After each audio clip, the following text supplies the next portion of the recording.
तो आज की वीडियो में हम लोग जो है पढ़ेंगे कैंसर के बारे में। ठीक है, कैंसर जो कि आपको ह्यूमन हेल्थ डिजीज़ का एक टॉपिक है और बहुत ही इंपॉर्टेंट टॉपिक है। ये अगर एग्जाम में भी आता है तो 5 मार्क्स में क्वेश्चन इसका आता है या फिर इससे ऑब्जेक्टिव क्वेश्चंस भी देखने को मिलते हैं। तो देखो, आज का केवल टॉपिक होगा कैंसर। डालना टॉपिक कॉपी में कैंसर। देखो, इसमें हम लोग जो है शुरू से लास्ट तक कैंसर का कॉज क्या होता है, इसका ट्रीटमेंट क्या होता है, इसका जो है सिम्टम क्या होता है, टेस्ट कौन कौन सा होता है, सब चीज़ हम डिटेल से देखने जा रहे हैं कैंसर के बारे में। मतलब इसके अलावा कुछ और जानने की ज़रूरत नहीं पड़ेगा कैंसर बीमारी के बारे में। देखो, सबसे पहली बात ये, चलो बेसिक से शुरू करते हैं। अगर बात की जाए तो हमारा जो सेल है, ठीक है, सेल हमारे अंदर है या फिर जो भी सेल है, सेल के पास दो प्रॉपर्टी होता है। एक प्रॉपर्टी होता है डिवीज़न करने का, जिससे कि सेल डिवाइड करता है और अपने नंबर को इंक्रीज करता है। ठीक है, जैसे मान लो कि हर एक जो ऑर्गेनिज्म जो सेक्सुअल रिप्रोडक्शन करता है उसकी शुरुआत किससे होती है? एक सेल से होती है, दैट इज कॉल्ड जाइगोट। पहले मेल गैमीट होता है, फीमेल गैमीट होता है, फर्टिलाइजेशन होता है, जाइगोट बनता है और उस एक जाइगोट से आगे चल के जो है एक multicellular animal of trillions of cells जो है वो फॉर्म हो जाता है। तो कैसे होता है? डिवीजन के द्वारा। चूँकि एक जाइगोट है, एक सेल है, डिवाइड होकर फिर वो बनाता है ब्लास्टोमियर, फिर बनाता है वो मोरूला, फिर ब्लास्टोसिस्ट। ये सब हम लोग पढ़ चुके हैं ह्यूमन रिप्रोडक्शन वाले चैप्टर में। मतलब एक जाइगोट से कैसे एक ट्रिलियंस ऑफ सेल वाला एक ह्यूमन बींग या और कोई एनिमल जो है वो बन जाता है। तो एक तो ये प्रॉपर्टी हो गया सेल का, जिसमें कि सेल क्या करता है? डिवाइड करता है। और सेकेंड प्रॉपर्टी एक और होता है, that is called cell differentiation. तो देखो, दो चीज़ें होती हैं। एक होता है cell division, this is the process by which cell increases its number, and the second property of cell is cell differentiation. Cell differentiation. देखिए, बेहतर होगा कि आप कॉपी पेन लेकर बैठे, ठीक है, इसमें कुछ लिखवाएंगे नहीं हम, लेकिन जो जो बात इसमें हम बोलेंगे उस सब बात को आपको लिखते जाना है। ठीक है, और उससे आपको बेहतर होगा, क्योंकि ऑब्जेक्टिव क्वेश्चन यहाँ से बनता है, या अगर ये लॉन्ग नंबर में भी, लॉन्ग क्वेश्चन में भी अगर ये आता है कि right an essay on cancer, तो आपको सब बातें अगर पता रहेंगी तो आप इसको सिलसिलाते कैसे लिख पाइएगा। तो बेहतर होगा लेके बैठ, कॉपी पेन लेके बैठिए और जहाँ जहाँ जो बात बोल रहे हैं उसको नोट करते चलिएगा। ठीक है, तो दो चीज़ें होती हैं सेल के पास, दो प्रॉपर्टीज होती हैं। एक होता है सेल डिवीजन का और एक होता है सेल डिफरेंशिएशन का। देखो, सेल डिवीजन क्या है? सेल डिवीजन हमसे पहले बोले कि वैसा प्रोसेस जिसमें सेल अपने नंबर को इंक्रीज कर रहा है, एक सेल से दो सेल, चार सेल से फॉर्म हो रहे हैं, that is called cell division. और सेल डिफरेंशिएशन क्या है? तो मान लो अगर एक जाइगोट है तो वो जाइगोट अगर केवल डिवाइड करे तो क्या कि ह्यूमन बींग बन जाएगा? नहीं बनेगा। देखो, जाइगोट एक सेल है, डिवाइड करके दो सेल बना, चार सेल बना, 8 सेल बना, लेकिन ये तो केवल सेल का ग्रुप बनेगा ना। ये तो केवल एक सेल का मतलब एक बोलो मास बनेगा, केवल समूह बनेगा। ठीक है, इससे हमको एक पूरा बॉडी निर्माण करना पड़ता है। मतलब कुछ सेल्स जो है वो हेड का फॉर्मेशन करते हैं, कुछ सेल्स जो है वो हार्ट का, कुछ हाथ का, कुछ पैर का, इस तरह जो अलग अलग ऑर्गन्स हैं वो सेल के द्वारा बनते हैं। तो that is called cell differentiation, जिसमें कि सेल मॉडिफाई होकर अलग अलग ऑर्गन फॉर्म करते हैं, उसे क्या कहा जाता है? सेल डिफरेंशिएशन कहा जाता है। और जिस प्रोसेस से सेल नंबर को इंक्रीज कर रहे हैं उसको क्या कहते हैं? सेल डिवीजन कहते हैं। ठीक है, अब देखो, कभी कभी होता है क्या, समझ में आया? दो चीज़ क्या है ना, सेल डिवीजन क्या है? जिससे सेल अपने नंबर को बढ़ा रहा है। सेल डिफरेंशिएशन क्या है? जिससे कि सेल मॉडिफाई होकर अलग अलग ऑर्गन फॉर्म कर रहा है। अब बात यह है कि इसका कैंसर में क्या मतलब रोल है। तो बात यह है कि कुछ सेल्स ऐसे हैं जो कि डिवाइड तो करते हैं, लेकिन किसी कारणवश, अब वो कारण क्या क्या हो सकता है हम आगे देखेंगे, किसी कारणवश वो डिफरेंशिएट नहीं करते हैं। डिवाइड तो करेंगे लेकिन डिफरेंशिएट नहीं करेंगे। जब सेल डिफरेंशिएट नहीं करेंगे तो क्या होगा? देखो, मान लो कि एक जगह सेल डिवाइड करता है, अब मान लो कि वहाँ उसकी ज़रूरत अगर नहीं है तो फिर जहाँ उसकी ज़रूरत होती है वहाँ वो ब्लड के द्वारा ले जाया जाता है और वहाँ जाकर अपना वो फंक्शन करता है। लेकिन मान लो कि सेल बने तो डिवाइड तो करे और वो भी बहुत तेज़ी से डिवाइड करे, लेकिन उसकी ज़रूरत नहीं हो, तो फिर क्या होगा? वहाँ पर सेल का एक ग्रुप बनता जाएगा, सेल का एक गुच्छा बनता जाएगा, एक मास बनता जाएगा। ठीक है, एक वहाँ पर समूह बन जाएगा सेल का, and that is called tumour. उसी को क्या कहते हैं? ट्यूमर। अच्छा, एक बात और ही होती है, इसे बोलते हैं contact inhibition. Contact inhibition. Contact inhibition क्या होता है? देखो, अगर कोई सेल मतलब बहुत तेज़ी से डिवाइड करता है, अगर कोई सेल ऐसा है कि मतलब बहुत तेज़ी से डिवाइड कर रहा हो और आसपास के सेल्स उसको कंट्रोल नहीं, आसपास के सेल्स की तुलना में डिवीजन उसका बहुत फास्ट हो रहा हो और डिफरेंशिएशन नहीं हो रहा हो, तो उस कंडीशन में क्या होता है कि जो आसपास के सेल्स हैं वह उस सेल को डिवाइड करने से रोकते हैं और उसको कहा जाता है कॉन्टैक्ट इनहिबिशन। मतलब आसपास के जो सेल्स हैं वो जो सेल बहुत तेज़ी से डिवाइड कर रहा है उसको डिवाइड करने से क्या करते हैं? रोकते हैं। देखो, कॉन्टैक्ट मतलब कि जो सेल से कॉन्टैक्ट में है वो उसको इनहिबिट करते हैं। इनहिबिट मतलब क्या होता है? रोकना।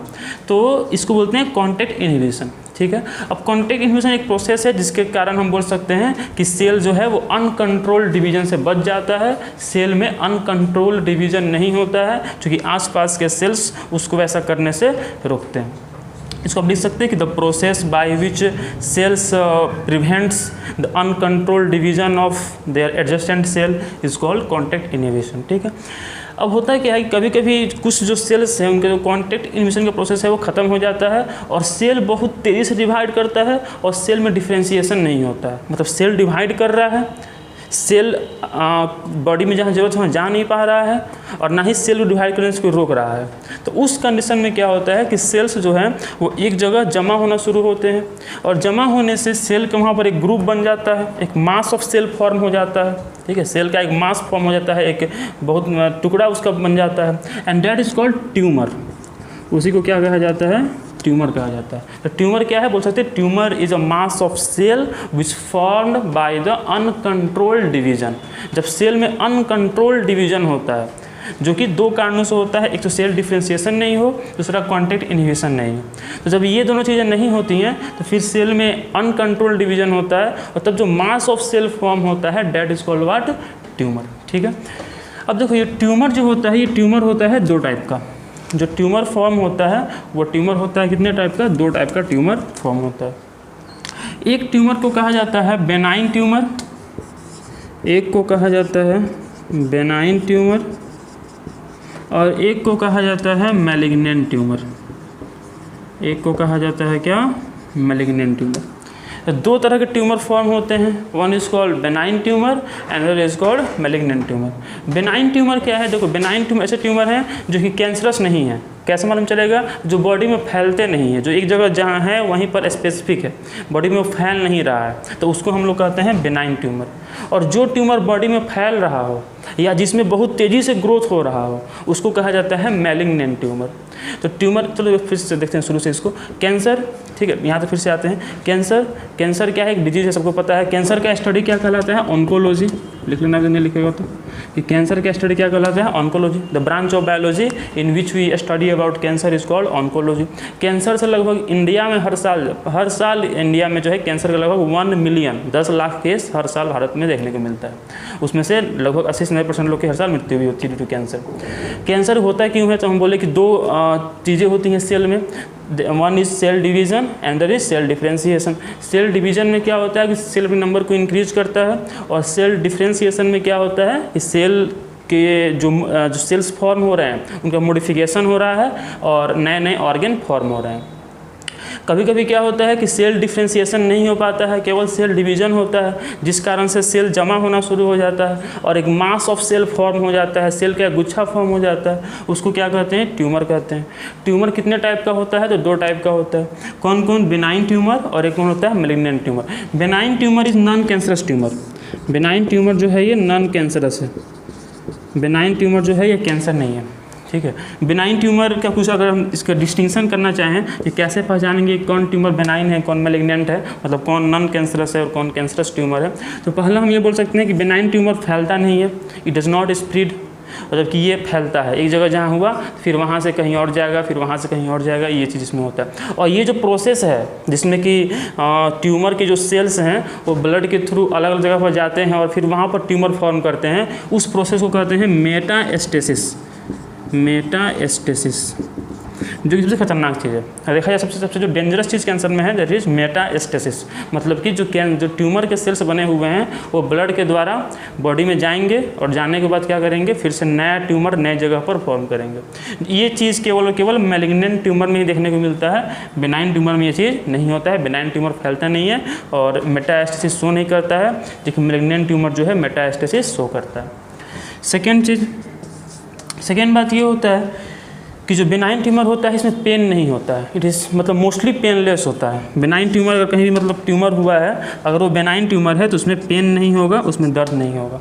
जबकि जो मैलिग्नेंट ट्यूमर है इसमें पेन होता है, जो कैंसरस ट्यूमर है उसमें दर्द होता है, पेन होता है। थर्ड अगर देखा जाए तो थर्ड बात ये होगा कि बेनाइन ट्यूमर जो है स्पेसिफिक होता है। स्पेसिफिक मतलब कि अगर कहीं पर ट्यूमर है और उसके आसपास अगर हम उसको देखना चाहें तो उसके आसपास कुछ नहीं दिखेगा, जितना जो ट्यूमर है उतना ही जो हमको जो है आउटग्रोथ, जो उसका ग्रोथ है वो अनुभव होगा, आसपास उसके ब्रांचेज हमको दिखाई नहीं देंगे। वहीं अगर हम बात करें मैलिग्नेंट ट्यूमर, तो इसमें ऐसा नहीं होता है। मैलिग्नेंट ट्यूमर में मान लो कि ये ट्यूमर है अगर, तो एक तो ये पहले रेगुलर शेप का नहीं रहेगा, इस तरह से बेनाइन ट्यूमर जो है रेगुलर शेप का रहेगा, मतलब कि एकदम रेगुलर, समझ रहे हैं, एकदम ऐसे फिक्स शेप का रहेगा। इसमें ऐसे कोई इरेगुलरिटी ऐसे नहीं देखने को मिलेंगे, हमेशा इसमें रेगुलर शेप रहेगा। जबकि जो मैलिग्नेंट ट्यूमर है ये ऐसे इरेगुलर शेप का रहता है, ये रेगुलर शेप का नहीं होता है। और साथ में इसमें ब्रांचेज भी निकले होते हैं, मतलब अगर कहीं ट्यूमर है तो उसके आसपास भी अगर हम देखेंगे ऐसे टच करके, तो आसपास भी हमको उसका ब्रांच दिखाई देगा, तो वो हो जाएगा मैलिग्नेंट ट्यूमर। ठीक है, तो बेनाइन ट्यूमर की बात हम लोग को नहीं करना है, बेनाइन ट्यूमर कैंसरस नहीं है। नॉर्मली अगर देखते होगे कि बहुत जगह आउटग्रोथ हो जाता है गर्दन में, या फिर बहुत जगह आउटग्रोथ हो जाता है, ट्यूमर बन जाता है, इसको हम लोग गिल्टी वगैरह भी कहते हैं, तो that is benign tumour. Benign tumour है, उससे कोई दिक्कत नहीं होता है, वो इजीली जो है फिर से ख़त्म भी हो जाता है, हेरलाइज भी हो जाता है।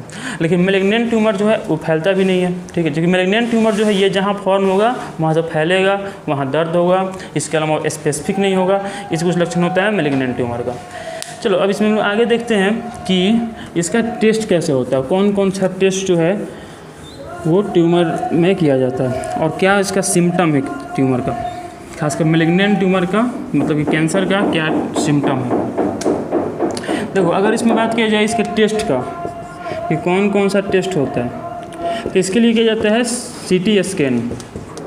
पहले इसमें किया जाता है CT स्कैन नॉर्मल। अगर मान लो कि शक है कि कैंसर हुआ, ठीक है, तो सबसे फर्स्ट स्टेप में क्या किया जाता है उसमें CT स्कैन। CT स्कैन का फुल फॉर्म देखें तो होता है कंप्यूटेड टोमोग्राफी। कंप्यूटेड टोमोग्राफी, जो ये कंप्यूटर टोमोग्राफी है इसमें एक्सरे का यूज़ किया जाता है, और एक्सरे के द्वारा जो है बॉडी का जो है जिस पार्ट में शक है या फिर पूरे बॉडी का इंस्टिट्यूशन किया जाता है, तो उसमें एक्सरे के द्वारा बॉडी का अंदर का इंटरनल ऑर्गन्स जो हैं उनका 3D एक ग्राफ 3D एक रिप्रेजेंटेशन लिया जाता है CT स्कैन में। तो पूछा जाता है CT स्कैन में कौन सा रे यूज होता है, तो एक्सरे यूज होता है। फुल फॉर्म क्या होता है, कंप्यूटेड टोमोग्राफी। अगर मान लो कि इससे कुछ शक होता है कि ना कैंसर का सिम्टम सही में है, कैंसरस सेल हो सकता है, तब आगे इसमें दो चीज़ होता है, या तो इसमें MRI किया जाता है या फिर इसमें किया जाता है बायोप्सी। दो चीज़ होता है, MRI या फिर बायोप्सी। MRI का फुल फॉर्म होता है मैग्नेटिक रिजोनेंस इमेजिंग। MRI का फुल फॉर्म क्या होता है, मैग्नेटिक रिजोनेंस इमेजिंग। और ये जो प्रोसेस होता है मैग्नेटिक रिजोनेंस इमेजिंग MRI, इसमें मैग्नेटिक फील्ड का यूज़ किया जाता है। और मतलब ये सबसे कह सकते हैं कि हाई लेवल का टेस्ट हो सकता है, जिसमें कि हम इलेक्ट्रॉन प्रोटॉन लेवल का टेस्ट होता है, प्रोटॉन न्यूट्रॉन लेवल पे। एटम देखो हमारे बॉडी के अंदर भी तो एटम है ना, तो एटॉमिक लेवल पे जाके प्रोटॉन न्यूट्रॉन लेवल पे जाकर चेक होता है, कोई गड़बड़ी है तो सामने आ जाता है MRI में। और या तो MRI किया जाता है या फिर बायोप्सी किया जाता है। बायोप्सी जो है इसमें क्या करते हैं कि जहाँ पर भी मतलब कि ट्यूमर है वहाँ से कुछ भाग को काट कर निकाल लिया जाता है सर्जरी के द्वारा, और फिर उसको चेक किया जाता है कि उसमें ट्यूमर का सेल है कि नहीं, कैंसरस सेल है कि नहीं। ठीक है, तो ये सब टेस्ट है। या तो CT स्कैन किया जाएगा पहले, CT स्कैन से अगर थोड़ा सा भी शक हुआ कि नहीं कैंसर हो सकता है तो फिर उसके बाद MRI या फिर बायोप्सी किया जाएगा, और MRI बायोप्सी से कंफर्म हो जाता है कि कैंसर है या फिर नहीं है। MRI में क्या यूज़ होता है, तो मैग्नेटिक फील्ड यूज होता है। मैग्नेटिक फील्ड के माध्यम से जो है जो भी ट्यूमर है उसका रिप्रेजेंटेशन लिया जाता है, उसको देखा जाता है। बायोप्सी में जहाँ भी दिक्कत है, जहाँ भी ट्यूमर है वहाँ से कुछ भाग बाहर निकाल के उसको चेक किया जाता है। अगर उसमें ट्यूमर के सेल्स हैं तो कंफर्म हो जाता है कि ट्यूमर है, कैंसरस ट्यूमर है। तो ठीक है, तो ये कुछ टेस्ट हैं। इसके बाद अगर देखा जाए कि कैंसर का कॉज क्या क्या है, ठीक है, कैंसर प्रोड्यूस होने का क्या कॉज है, कैंसर का क्या उसका कारण है। तो देखो कैंसर का वैसे कोई फिक्स कारण नहीं हो सकता है, बहुत टाइप के कैंसर होते हैं और अलग अलग कारणों से होते हैं। लेकिन अगर कुछ कारणों को अगर देखा जाए तो खैर जिनके कारण कैंसर होता है उनको कहा जाता है ऑन्कोजेंस। अगर बोले तो कैंसर की स्टडी क्या कहलाता है, ऑन्कोलॉजी। और जिसके कारण कैंसर होता है, जिन फैक्टर्स के कारण कैंसर प्रोड्यूस होता है उनको ऑन्कोजेंस या फिर कार्सिनोजेंस भी कहा जाता है, कार्सिनोजेंस या फिर ऑन्कोजेंस। ठीक है, अब देखो इसमें क्या क्या हो सकते हैं, इसमें दो तरह के फैक्टर्स हो सकते हैं। हालांकि देखो बहुत सारे फैक्टर हैं, अभी हम लास्ट में कुछ 2-3 बात और बतलाएंगे, लेकिन पहले थोड़ा सा देखते हैं जो बुक में दिया है, जो आपको पढ़ना है, जो एग्जाम में लिखना है। ऑन्कोजेंस 2 तरह के हो सकते हैं। एक हो सकता है इसमें कुछ केमिकल फैक्टर, और एक हो सकता है कुछ इसमें फिजिकल फैक्टर। अगर बात की जाए केमिकल फैक्टर का, तो कुछ केमिकल्स है जो कि कैंसर के लिए रिस्पॉन्सिबल हैं, जो कि ऑन्कोजेनिक हैं, मतलब कैंसर प्रोड्यूस करने वाले हैं। कौन कौन से केमिकल्स हैं? तो जैसे कि हमारे पास है फॉर्मल्डिहाइड जो है, इसका यूज होता है कॉस्मेटिक्स में। जितने भी कॉस्मेटिक्स यूज किया जाता है, इसमें भी बहुत ज़्यादा अगर परफ्यूम है या फिर उसमें अडर है, ठीक है, तो उसमें जो है मतलब अगर बहुत अधिक स्वीट स्मेल, जहाँ जितना भी स्वीट स्मेल होता है, प्लीजेंट स्मेल होता है, वो ड्यू टू फॉर्मल्डिहाइड और कीटोन होता है। फॉर्मल्डिहाइड और कीटोन से ही कॉस्मेटिक्स में जो है स्मेल होता है। तो वो जो फॉर्मल्डिहाइड है कार्सिनोजेनिक है, इससे कैंसर प्रोड्यूस हो सकता है। सेकेंड अगर बात की जाए तो MSG, इसको बोलते हैं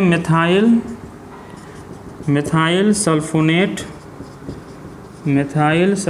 ग्लूकामेट। इसका यूज़ कहाँ होता है? तो इसका यूज होता है बेसिकली फास्ट फूड में। जितने भी फास्ट फूड होते हैं, खासकर अगर देखा जाए फास्ट फूड, तो जो बर्गर, पिज़्ज़ा वगैरह जितना भी फास्ट फूड होता है उसमें MSG यूज होता है। किस लिए यूज होता है? तो टेस्ट इन्हांस करने के लिए। और इसके पीछे फिर बहुत लंबा चौड़ा कहानी है कि MSG कैसे डिस्कवरी हुआ, कैसे ये जो है इस इंडस्ट्री में, फूड इंडस्ट्री में कैसे आया, तो इसके पीछे पूरा कहानी है।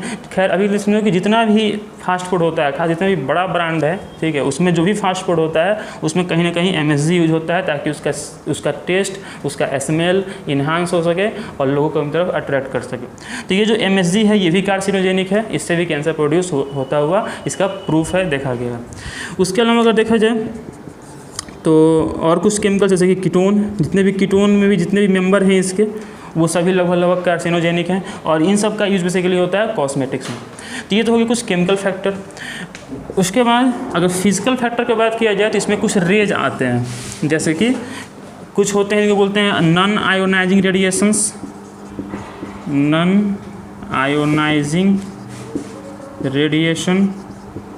और कुछ होते हैं आयोनाइजिंग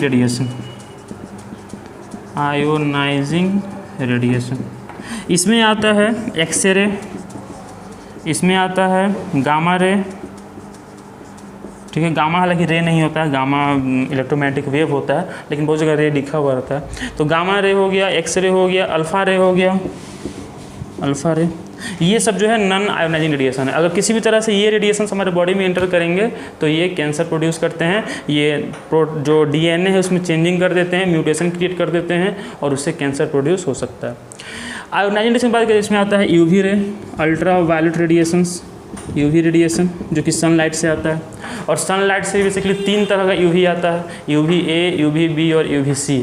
उसमें से जो UVB है, अल्ट्रा वायलेट B, वो सबसे अधिक कार्सिनोजेनिक होता है, सबसे अधिक कैंसर प्रोड्यूस करने वाला होता है। आपको पता ही होगा कि एटमॉस्फेयर में 2 लेयर है, एक ट्रोपोस्फेयर जहाँ हम लोग रहते हैं, और एक हमारे ऊपर स्ट्रेटोस्फेयर, ठीक है, जहाँ पर कि ओजोन लेयर है। और ओजोन लेयर बेसिकली जो है सन से आने में जो अल्ट्रा वायलेट रेडिएशंस हैं या फिर जो भी खतरनाक रेडिएशंस हैं उनको रोकने का काम करता है। लेकिन फिर भी मतलब कि अभी कुछ होल प्रोड्यूस हो गया, या फिर किसी भी तरह से अगर अल्ट्रा वायलेट रेडिएशन अर्थ पर आएगा तो फिर इससे कैटरैक्ट होता है, मतलब मोतियाबिंद जिसको बोलते हैं, या फिर क्रॉप को नुकसान होता है, या फिर अगर देखें तो ये कार्सिनोजेनिक तो होता ही है, कैंसर प्रोड्यूस करता है। तो ये सब कुछ फैक्टर्स हैं जो कि ऑन्कोजेनिक होते हैं, जो कैंसर प्रोड्यूस करते हैं। लेकिन अगर थोड़ा इसमें डिटेल में जाया जाए, मतलब 12 लेवल तक आपके लिए इतना सफिशिएंट है, लेकिन अगर आगे जाया जाए कि आखिर कैंसर होता क्यों, आखिर इसके बेसिक मेन कॉज क्या है। 2-3 मेन कॉज पर अभी रिसर्च हुआ है जो कि अभी चल रहा है, उस बारे में सुन लीजिए। फिर उनके साथ ट्रीटमेंट की बात करेंगे, फिर इलाज अभी किस तरह से होता है। तो सबसे फर्स्ट चीज़ ये है कि आखिर जब शुरू में जैसे हम बोले हैं कि जब सेल डिफ्रेंशिएशन नहीं होता है और जब कॉन्टैक्ट इनहिबिशन नहीं होता है तब कैंसर होता है। कैंसर मतलब कि ट्यूमर फॉर्म होता है, ठीक है। ट्यूमर फॉर्म होने का कारण क्या है? ट्यूमर मतलब कि सेल का ग्रुप, कोशिका का समूह, ठीक है, जो कि एक जगह सेल का ग्रुप बन गया है, उसी को क्या कहते हैं? ट्यूमर हो तो हमेशा कैंसरस होगा, ऐसा ज़रूरी नहीं है। ऐसे ही बोले कि कुछ ट्यूमर ही कैंसरस होते हैं, सब ट्यूमर कैंसरस नहीं होते हैं, ठीक है। अब बात है कि ट्यूमर ही क्यों फॉर्म होता है, आखिर इस ट्यूमर फॉर्म होने के पीछे क्या कारण है। तो बेसिकली अगर देखा जाए तो इसके पीछे एक कारण ये देखा गया अभी हाल के दिनों में कि एक केमिकल होता है हमारे बॉडी में, जिसका नाम है करकुमिन। और जो करकुमिन केमिकल है, जब इसकी बॉडी में कमी हो जाती है तभी ट्यूमर फॉर्म होता है, तभी ये जो कॉन्टैक्ट इनहिबिशन है, मतलब कि हम क्या बोलें कि जो भी सेल्स हैं वो अगर उसके आसपास का सेल बहुत तेज़ी से डिवाइड करता है तो उसको रोकता है डिवाइड करने से, तो इसको बोलते हैं कॉन्टैक्ट इनहिबिशन, कि कॉन्टैक्ट में आकर उसको डिवाइड करने से रोकता है। लेकिन कभी कभी ये मैकेनिज्म फेल कर जाता है, तो इससे क्या होता है कि जो सेल डिवाइड कर रहा है बहुत तेज़, उसको कोई रोक नहीं पाता है और वो बहुत तेज़ डिवाइड करता चल जाता है। बात है कि क्यों नहीं रुकता है, तो ड्यू टू कर्कुमिन, कर्कुमिन की जब बॉडी में कमी हो जाती है तो कॉन्टैक्ट इनहिबिशन नहीं सफल हो पाता है और सेल डिवीजन अनकंट्रोल होता है और ट्यूमर फॉर्मेशन हो जाता है। कर्कुमिन केमिकल जो है ये हमारे बॉडी में बेसिकली जो हमारे ब्लड वेसल्स हैं उसमें कुछ मात्रा में उपस्थित रहता है। इसके अलावा रॉ फ्रूट्स और रॉ वेजिटेबल्स से भी बॉडी में मिलता है। इसका जो सबसे अच्छा सोर्स देखा गया है कर्कुमिन का, वो देखा गया है जो इंडियन काउज होते हैं, इंडियन काउज बोलते हैं बोसा इंडिकस। तो जो बोसा इंडिका जो इंडियन जो काऊ हैं उनके जो काऊ यूरिन होता है उसमें सबसे ज़्यादा अभी तक कर्कुमिन की मात्रा डिटेक्ट की गई है, पाई गई है। ठीक है, इंडियन काऊ, जो फॉरेन काऊ जर्सी वगैरह उसमें नहीं, जो इंडियन काऊ है, साहिवाल है, गिर, जो इंडियन काऊ है उसके यूरिन में सबसे अधिक कर्कुमिन केमिकल जो है डिटेक्ट किया गया है। और इसका यूज बहुत सारे जो फॉरेन कंट्रीज हैं जैसे कि अमेरिका वगैरह जो है इसका यूज़ करता भी है कैंसर का दवा बनाने के लिए। तो ये तो एक कारण हो गया, मतलब कर्कुमिन की कमी से होता है। सेकेंड कारण एक और भी है। देखो कैंसर होने से दिक्कत क्या है, मतलब मान लो अगर ट्यूमर फॉर्म हो गया और अगर वो ट्यूमर मान लो कि कैंसरस है तो उससे फिर दिक्कत क्या है, मतलब इंसान की उससे मौत क्यों हो जाती है। तो कारण ये है क्योंकि वो जो कैंसर का सेल है उसको हमारे नॉर्मल सेल्स के तुलना में 10 से 15 गुना ज़्यादा न्यूट्रिशन चाहिए होता है। मतलब जितना न्यूट्रिशन हमारे नॉर्मल सेल्स यूज़ करते हैं उसका मान के चलो कि 10 से 15% ज़्यादा न्यूट्रिशन कैंसर के एक सेल को चाहिए होता है। इसे समझ चलो कि जिसको कैंसर हो जाता है उसके बॉडी में 80% जो न्यूट्रिशन है वो केवल और केवल कैंसरस सेल ही यूज़ कर लेते हैं। अब इससे होता क्या है कि जो नॉर्मल सेल्स हैं उनके पास न्यूट्रिशन की कमी हो जाती है तो उनमें कंपटीशन शुरू हो जाता है। और कंपटीशन शुरू होने से क्या होता है कि जो नॉर्मल सेल्स हैं वो मरना शुरू हो जाते हैं। जब नॉर्मल सेल्स मरने शुरू हो जाते हैं तो फिर उस इंसान को वीकनेस होने लगती है, जो एसेंशियल सेल्स जो बॉडी में काम कर रहे थे वो मरना शुरू हो जाते हैं। फिर इससे होता ये है कि जो बॉडी का नॉर्मल फंक्शन है वो डिस्टर्ब हो जाता है। तो ये सब कारण है। अब इसका अगर देखा जाए तो इसका जो मॉडर्न लाइफ स्टाइल है इसका भी बहुत बड़ा रोल है कैंसर के सेल को बढ़ाने में। अगर देखा जाए तो हर एक बॉडी में जो भी ह्यूमन बीइंग है हर एक के अंदर कैंसरस सेल होता है, हर एक के अंदर होता है, लेकिन वो कंट्रोल मैनर में रहता है, कंट्रोल रहता है, डिवीजन कर नहीं पाता है। हमारे बॉडी में जो WBC हैं वो उनको रोक के रखता है। जो लिम्फोसाइट हम लोग पढ़े हुए कुछ दिन पहले भी WBC के बारे में, जो लिम्फोसाइट है वो उसको क्या करता है, रोक के रखता है, उसको डिवीजन करने से रोकता है।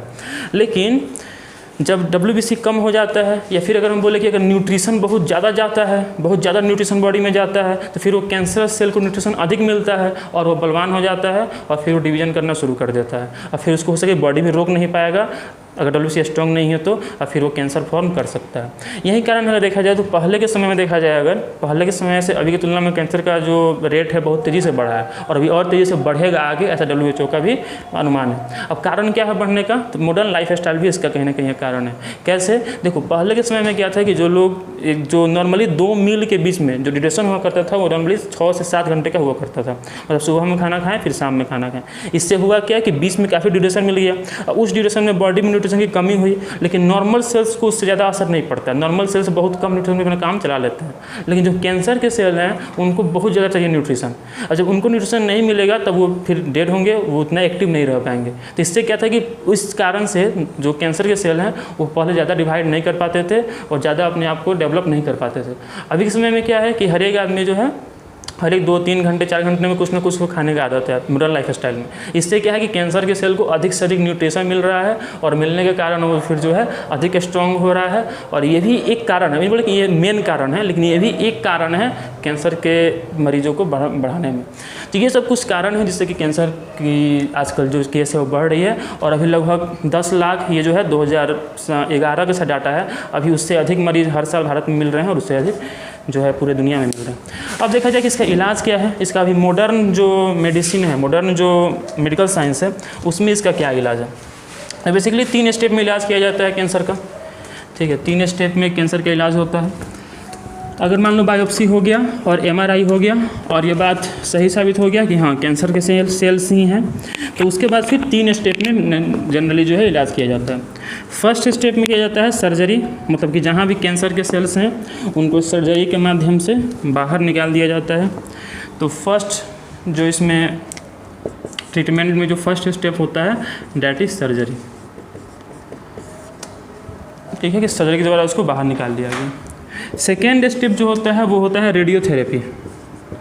रेडियोथेरेपी इसमें फिर क्या होता है कि कुछ रेडिएशन, गामा रेडिएशन, जो गामा रेडिएशंस हैं ये बहुत ही मतलब पेंट्रेशन पावर बहुत ज़्यादा होता है, तो ये क्या करता है कि बहुत तेज़ी से जाकर और जो कैंसर के सेल उसको डिस्ट्रॉय कर देता है। तो पहला तो हो गया सर्जरी, मतलब कि जहाँ भी कैंसर हैं, जहाँ भी ट्यूमर्स हैं उनको ऑपरेशन से बाहर निकाल दिया गया। सेकेंड हो गया रेडियोथेरेपी, कि रेडिएशन देकर उसको जो है क्या किया गया, जो भी सेल्स हैं कैंसर के उनको मारा गया। थर्ड होता है कीमोथेरेपी। कीमोथेरेपी में क्या होता है कि कुछ ऐसे ड्रग्स हैं, कुछ ऐसी दवाइयाँ हैं जो कि नेचुरली कैंसर के सेल के विरोधी हैं, उनके अगेंस्ट वो ड्रग्स हैं, और उनको जो है बॉडी में चढ़ाया जाता है। और चढ़ाने पर क्या होता है कि जब वो ड्रग्स बॉडी में जाते हैं तो बॉडी में जो भी कैंसर के सेल हैं उनको डिस्ट्रॉय करते हैं, उनको मारते हैं। अब सब में अगर देखा जाए तो साइड इफ़ेक्ट इसका बहुत ज़्यादा। पहला सर्जरी में अगर कितना भी हम कर ले सकें, हम बोले हैं अभी जो मैलिग्नेंट ट्यूमर होता है इस जगह फिक्स नहीं होता है, वो जैसे ही होगा फैलना शुरू हो जाएगा, मतलब कि एक जगह रुकेगा ही नहीं। बेनाइन ट्यूमर एक जगह रुकेगा, वहाँ से आप एक बार एक साथ उसको निकाल सकते हैं, लेकिन जो मैलिग्नेंट ट्यूमर है वो कहीं भी एक जगह रुकेगा ही नहीं, हमेशा उसका ब्रांच होगा और जैसे ही वो आएगा बॉडी में कहीं ना कहीं वो फैल जाएगा। मतलब अगर एक बार सर्जरी के निकाल भी देते हैं मैलिग्नेंट ट्यूमर को तो कोई फिक्स नहीं है कि वो बॉडी में नहीं है और बॉडी में दोबारा कैंसर नहीं होगा, इसकी कोई भी सिक्योरिटी नहीं है, क्योंकि जहाँ ज़्यादा है आप वहाँ से निकाले हैं, बॉडी में और कहाँ गया है आपको नहीं पता और वहाँ से उसको आप नहीं निकाले हैं।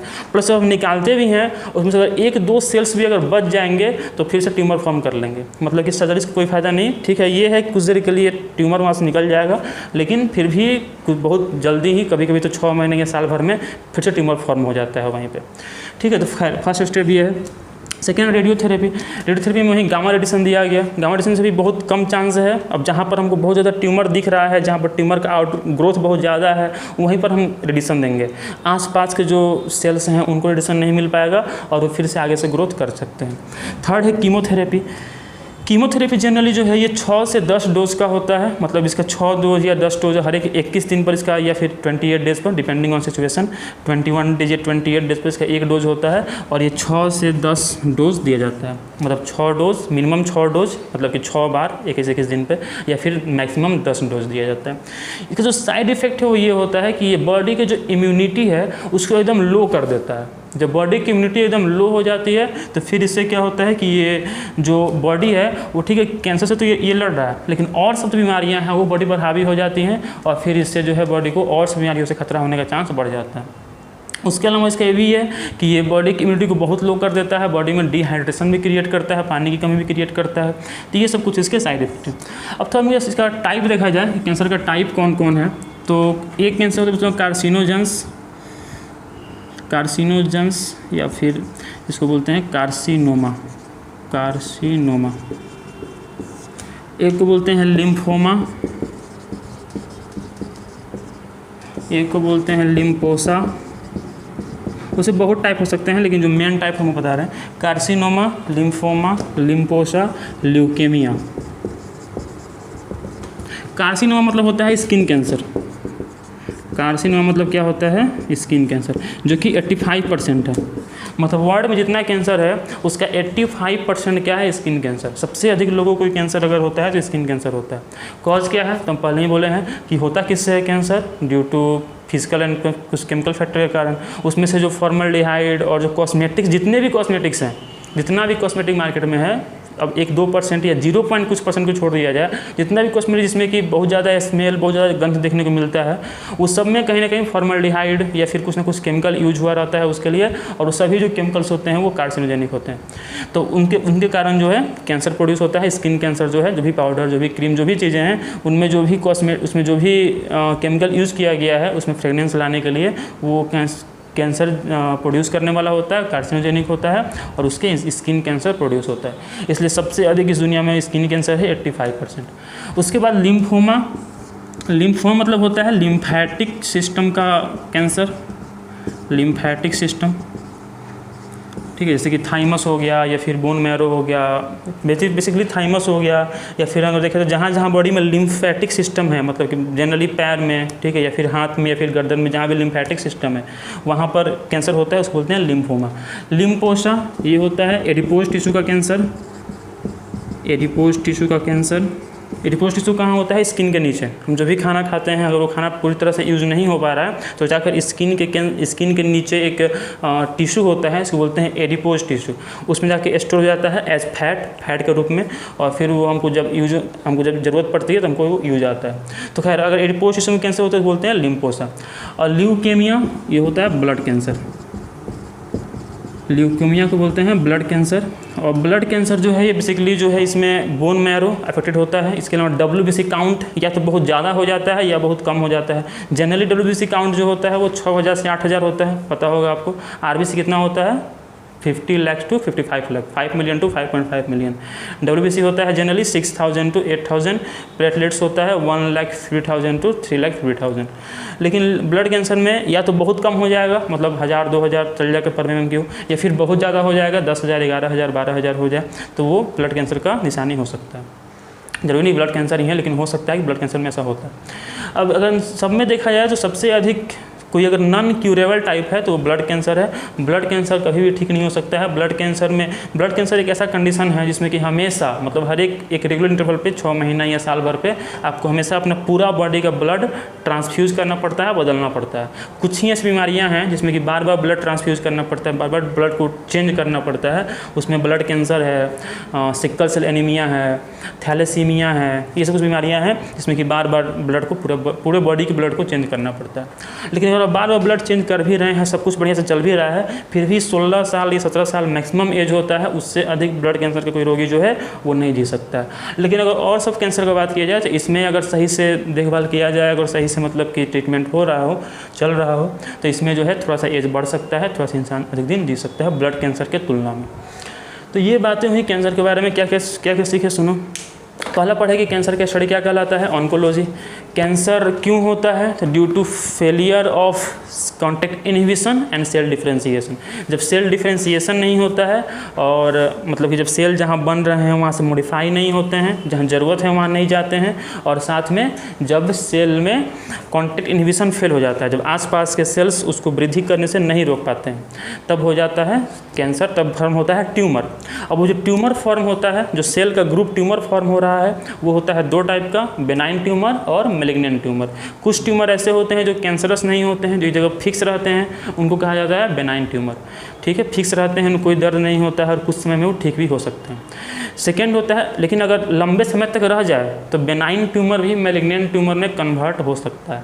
ऐसा कंडीशन होता है, हो जाता है। लेकिन नॉर्मली जनरली देखा जाएगा तो 99% केस में बेनाइन ट्यूमर क्यूरेबल होता है, खुद से भी खत्म हो जाता है, या फिर नॉर्मल मेडिकेशन से भी बेनाइन ट्यूमर खत्म हो जाता है। अब बात करें मेलिग्नेंट ट्यूमर का, तो मेलिग्नेंट ट्यूमर वो ट्यूमर है जो कैंसरस हैं। इसका पहचान क्या क्या होता है? तो पहला पहचान कि रेगुलर शेप में, मतलब यहाँ पर है, तो अगर मेलिग्नेंट ट्यूमर, अगर बेनाइन ट्यूमर यहाँ पर है तो यहीं पर है, फिक्स है, इसके आसपास कोई ब्रांच नहीं है। लेकिन अगर मेलिग्नेंट ट्यूमर है तो वो अगर यहाँ पर है तो उसके आसपास में ब्रांच है। ठीक है, और साथ में वो बॉडी में फैल भी रहा है। कहाँ कहाँ फैल रहा है हमको पता नहीं, जो कि ब्लड के थ्रू वो फैल रहा है, और जब जहाँ जाएगा वहाँ जब बहुत बड़ा आउटग्रोथ बनेगा तो मालूम चलेगा कि हाँ कैंसर वहाँ भी पहुँच गया है। तो ये चीज़ है। उसके अलावा बेनाइन ट्यूमर में दर्द नहीं होता है, बेनिग्नेंट ट्यूमर में दर्द होता है।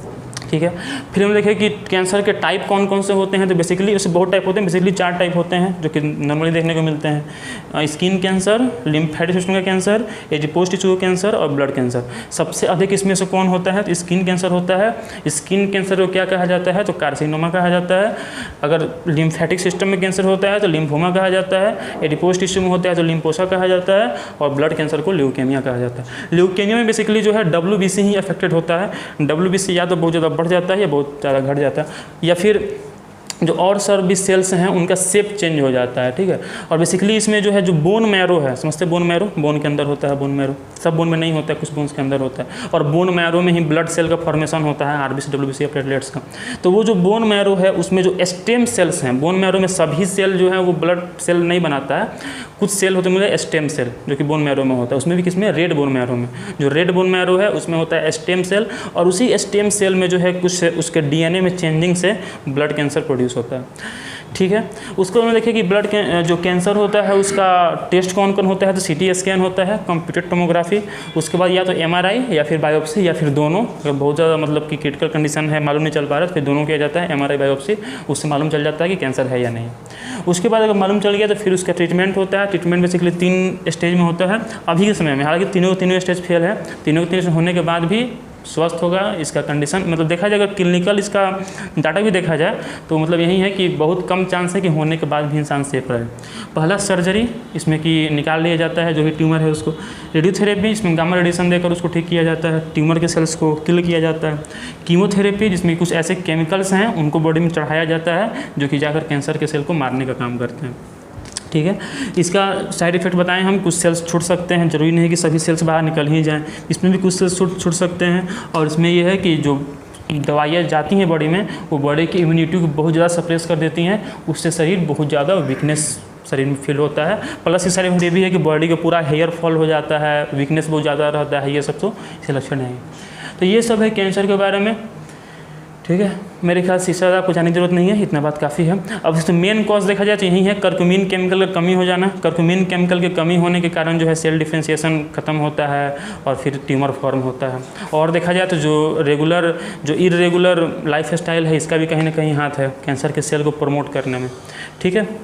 ठीक है, तो इसको बेहतर होगा इसको नोट्स बना लो कि जितना बतलाएं उतना, और इसको एक बार एनसीईआरटी से पढ़ना। एनसीईआरटी में भी हालांकि सब बातें नहीं दी हुई हैं, लेकिन जितने बात हम बतलाएं ये नहीं दिया हुआ है, ट्रीटमेंट दिया है और कॉज दिया है एनसीईआरटी में। उसको एक बार पढ़ लेना और उससे हो सके तो नोट्स लिख लेना, या फिर नोट्स आपको हो सके आगे मिल भी जाएगा, ठीक है। तो आज वीडियो में ख़त्म करते हैं। अगला वीडियो में हम लोग बात करेंगे अब एड्स के बारे में। तब तक के लिए पढ़ाई करते रहें, धन्यवाद।